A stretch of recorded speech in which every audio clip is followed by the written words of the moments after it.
सबसे बड़ा मंगल मृत्यु है। और जिस स्थान पर मृत्यु ही उत्सव है, हाँ वहाँ पे काशी मणिकर्णिका, मणिकर्णिका वो बता रहे थे, बोले यहाँ शिव है, यहाँ हाँ। शव है। देखा हमने वहाँ पे, जहाँ मृत्यु ही उत्सव है, जहाँ एक जीवात्मा चाहता है कि हम यहाँ मरें। बिल्कुल, कहते हैं वहाँ वेट करते हैं बैठ के लोग काशी में मुमुक्षु भवन है, हाँ, जहाँ लोग जाके निवास करते हैं, हाँ, और कि शरीर यहीं छोड़ेंगे, इंतजार करते हैं अपने इंतजार मृत्यु करते का। हैं। तो जहाँ मोक्ष माने जहाँ मृत्यु ही उत्सव है, इससे बड़ा त्रिलोकी में और कोई स्थान नहीं है ना।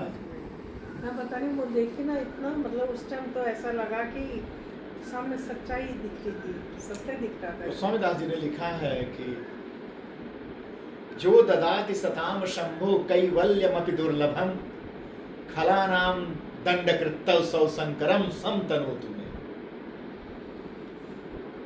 कि जिनके लिए तपस्याओं से कैवल्य मोक्ष भी दुर्लभ है, अरे उन दुष्टों को काशी में भगवान शिव जो है कान फूंक के राम नाम का मंत्र देकर मुक्ति प्रदान कर देते हैं सहज भाव से। ये तो पता नहीं किस तसल्ली वहाँ, मतलब आदमी को जाके वहाँ पे शांति से मिलती है काशी में। अच्छा, मणिकर्णिका इकलौता स्मशान है जहाँ बैठ के चाय पीते हैं, जहाँ घूमते हैं, न कोई बदबू, न कोई डर, न कोई भय, इतनी शांति मिलती है, जाके लगता है कि जीवन के सत्य पर आ गए। एक बारी में 4-4, 5-5 चिताएं चल रही थी, 10-10 लाशें जलती रहती कुछ हैं, भी बदबू नहीं थी कहीं पर भी, कुछ नहीं। ये ऐसा क्या मतलब देखो अच्छा, वैदिक काल से है। और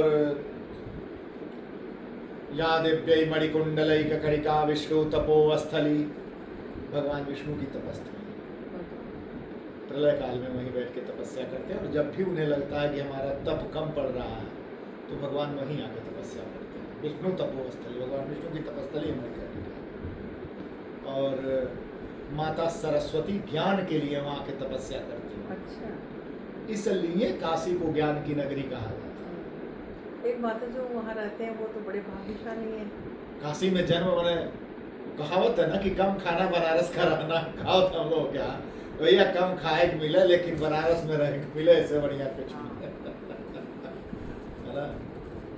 वो अब तो बिजनेसमैनों ने ज्यादा बहुत, हाँ, काशी की वर्तमान स्थिति, जीवन कठिन हुआ है शर्मा जी। जीवन जैसे काशी के पंडित जो है, पहले क्या था, बहुत कॉमर्शियल हो गया। हम लोगों को याद है, चाहे अभी के बहुत सारे लोग हैं, जैसे राजेश जी हैं, हमारे एक मित्र थे,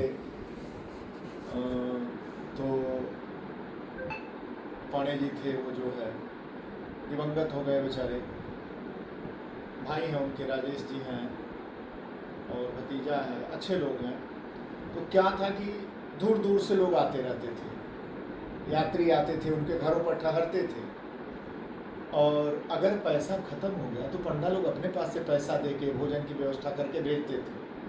कहते थे नहीं आप जाइए और हम आएंगे 6 महीने में, आपसे ले लेंगे, कोई बात नहीं। हाँ, ये परंपरा थी। तो कमर्शलाइजेशन से ये चीज़ें कहीं न कहीं गड़बड़ हुई हैं। अच्छा, दूसरी चीज़ देखिए, सिर्फ तीर्थ पुरोहितों की कमी नहीं है, कमी हमारी भी। हम तीर्थों में जाते हैं तो हम भी लग्जरियस सोचते हैं, हम एसी में रुकेंगे, हम बढ़िया, हमें बेड चाहिए। हाँ, बिल्कुल। जबकि मोक्ष देने वाली जो पुरियाँ हैं, 7 भारत में 7 प्रधान मोक्ष देने वाली पुरियाँ हैं, अयोध्या, मथुरा, माया, काशी, कांची, अवंतिका, पूरी द्वारावती चैव सप्तैता मोक्षदायिका। अवंतिका किसको कहेंगे? उज्जैन। अच्छा, वहाँ पे गए जी। तो कहा गया है कि ये 7 मोक्ष देने की पुरियाँ हैं। आप यहाँ जाते हैं तो यहाँ जमीन पर लेटिए, जमीन पे बिस्तर डालिए, चूंकि वो मोक्षदायी पूरी इस वक्त विशेष होगी तभी मोक्ष की पूरी है। और वहाँ का धूल मिट्टी जो आपके शरीर में लगेगा, कण जो लगेगी, वो आपको मोक्ष प्रदान करेगा। ये सच्ची बात। अब जो आपके पहले वाली पीढ़ी जो जाती थी, चाहे आज भी जो बंगाल के लोग आते हैं, जमीन पे ही सोते हैं, कुछ ना वो बड़ा छोटा आदमी हो, उन्हें कोई लग्जरियस जीवन नहीं चाहिए, बिल्कुल